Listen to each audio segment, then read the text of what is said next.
प्रणाम रो सबके स्वागत बा डिजिटल भोजपुरी में। हम संतोष कुमार आप सबके बीच में लेके आलोनी एक जरूरी सूचना। ये सूचना भोजपुरी के सुपरस्टार खेसारी लाल यादव जी की तरफ से बा। उनकर एगो होली के सॉन्ग आए वाला रहे सारे गामा के हम भोजपुरी के यूट्यूब चैनल से, जो सॉन्ग के नाम रहे रंग बरसे।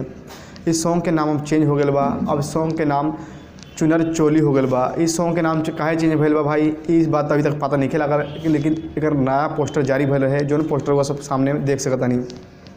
आप सबको बता दिए कि गाना खेसारी लाल यादव जी गोले बारे जो मैं मॉडलिंग कर रहा बारी ऊ बारी मौसम जी, और जगह म्यूजिक दे रहे ऊ बारे साजन मिश्रा जी। ये गाना का लिख रहे श्याम देहाती जी और आज़ाद सिंह जी। ये गाना 9 फरवरी सुबह 7 बजे सारे गामा के हम भोजपुरी के यूट्यूब चैनल पर सवेरे आवे वाला बा।